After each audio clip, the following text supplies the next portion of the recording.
Olá pessoal, sejam bem-vindos ao canal Dividendos. Hoje vou continuar com um vídeo no segmento do Google Sheets, onde vos vou mostrar como construir um separador novo chamado Investimentos. Vou ainda adicionar algumas modificações aos separadores já existentes e por fim veremos a evolução semanal do portfólio. Vamos a isso.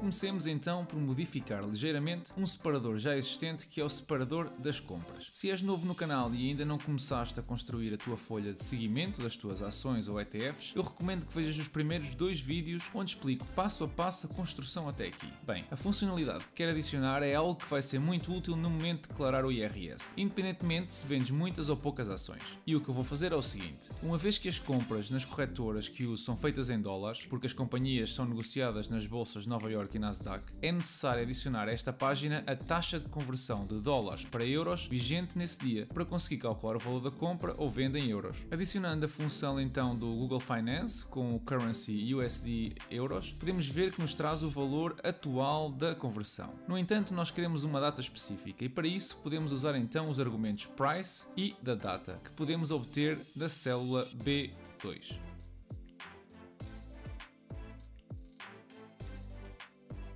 Como podemos ver, o resultado é então uma tabela com 2 colunas e 2 linhas e nós queremos apenas o valor. Para isso, então, introduzimos um index na função. O que esta função faz é trazer através do Google Finance a taxa de conversão de dólares a euros no dia indicado na célula B2. Isto vai ser muito importante porque num futuro episódio, onde mostrarei como construir o separador do IRS, vocês vão ter os valores todos que necessitam já em euros, prontos para inserir na declaração para a autoridade tributária. Outra modificação que quero fazer é adicionar na página principal o valor da conversão dólares para euro. Para isso basta criar aqui uma nova linha, um total em euros por exemplo, onde adiciono o valor da divisa ao dia atual, automaticamente, usando a mesma função do Google Finance. E depois aqui na parte do lucro-perda, basta converter o valor em dólares multiplicando pela taxa calculada. É também necessário adicionar esse cálculo para o valor total atual do portfólio desta forma.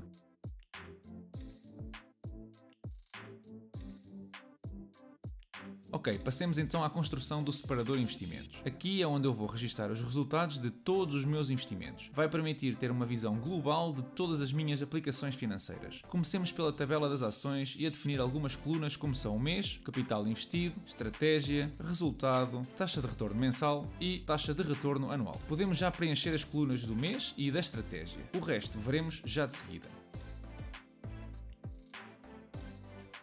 Sobre o lado direito, podemos então construir uma tabela que represente todos os instrumentos financeiros que utilizamos. As colunas a criar serão então o produto, o investimento, o valor atual e a percentagem. Como produtos vou definir ações, um PPR qualquer, certificados de tesouro e criptomoedas. Podemos preencher já então o valor investido em ações, o valor atual e o lucro que esse representa. Para isso utilizamos a função SumProduct da forma seguinte.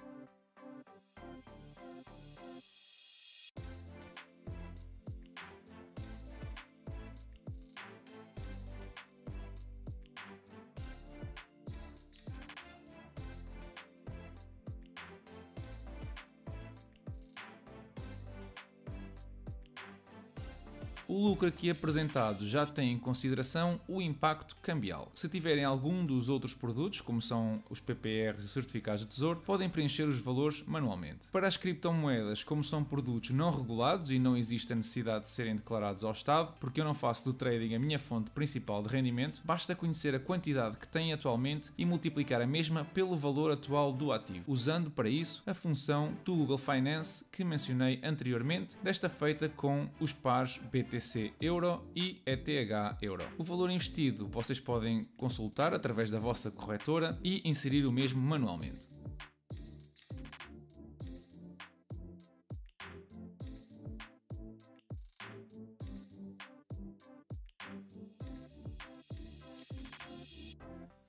Na parte inferior vamos então construir uma pequena tabela onde vamos registar o total do dinheiro investido no portfólio por cada mês. Para isso colocamos então os meses na parte superior, os anos sobre o lado esquerdo e no final uma pequena coluna com o retorno anual.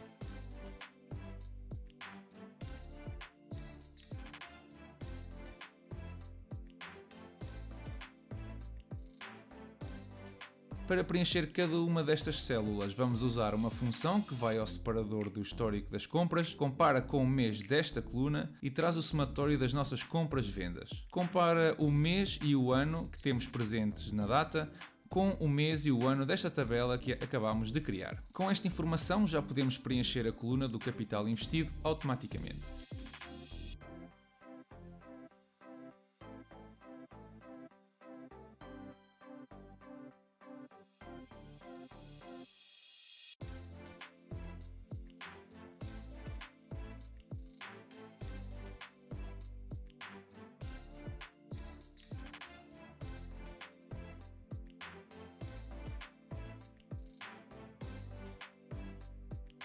Para o retorno mensal vai ser então a diferença entre os dois valores dividido pelo capital investido. No primeiro valor é fácil, mas para os meses seguintes é um bocadinho mais complexo porque não queremos contar com o retorno do mês passado. E para isso temos que fazer a diferença entre os meses dividido pelo valor total investido, da seguinte forma.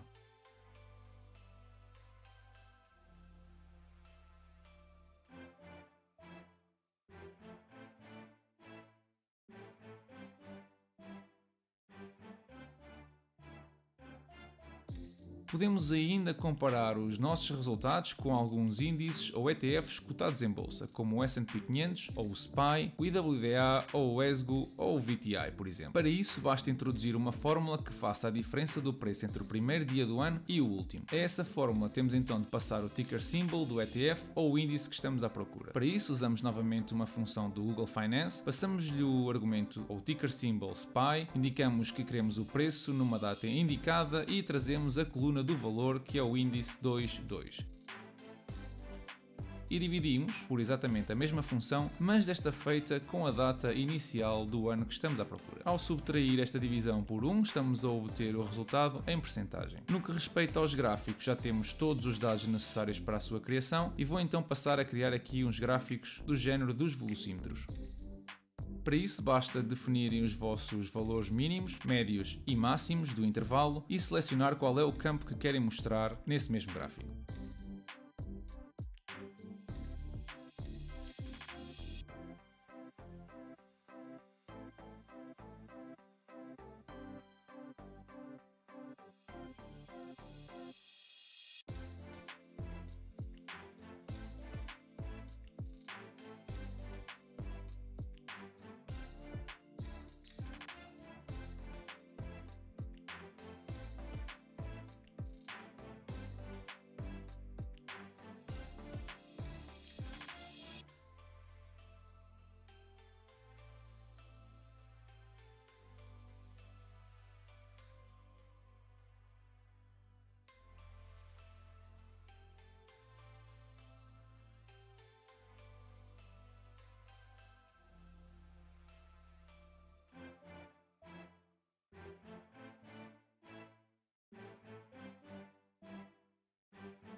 Se quiserem, podem ainda adicionar uma imagem à vossa página de investimentos.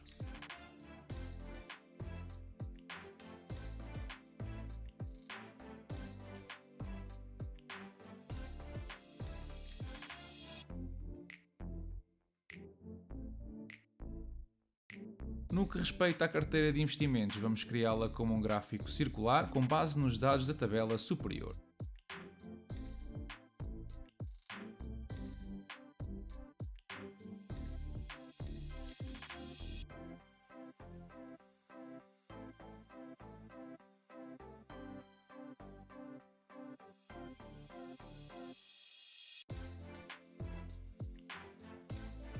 E pronto, terminamos então a criação do novo separador de investimentos. Passemos então agora para a evolução semanal do portfólio. Esta semana a Intel aumentou o dividendo em 5%, o que se traduz num aumento para o portfólio de 63 cêntimos. Ainda associado ao tema da volatilidade que vimos na semana passada, reparem na evolução do preço da Intel esta semana. No dia 20, a empresa anunciou um novo CEO e rapidamente o mercado reagiu com uma subida de quase 10%. No dia em que publicou o relatório referente ao último trimestre do ano, rapidamente perdeu esses 10% e voltou ao intervalo dos $50. Não porque o relatório tenha sido surpreendentemente mau, mas apenas porque a subida a que tínhamos assistido não tinha sido sustentada em qualquer métrica financeira, mas sim apenas em especulação. Por falar em especulação, esta semana não comprei ações, mas finalmente, depois de muito tempo sem o fazer, decidi reforçar a minha posição em várias criptomoedas com valores baixos através da plataforma Coinbase. A plataforma tem comissões um tanto quanto elevadas, mas permite a transferência física das criptomoedas para a minha carteira offline Nano S. A razão por trás deste investimento foi aproveitar aquilo que considero uma correção moderada, em que o Bitcoin tinha perdido nesse dia cerca de 13% e o Ethereum mais de 20%. Como mencionei na semana passada, este tipo de ativos apresentam um índice de volatilidade e risco que não são adequados para todos os investidores, mas ao aumentar a minha exposição para os 350 euros, continuo confortável com aquilo que considero ser um potencial de retorno astronómico ou inclusivamente uma perda significativa do capital. Se estiveres interessado em criar uma conta na Coinbase, usa um link que vou deixar na descrição e podemos ganhar ambos 10 euros quando atingirmos os 100 euros em compras. Eu não recomendo usar o cartão de crédito para comprar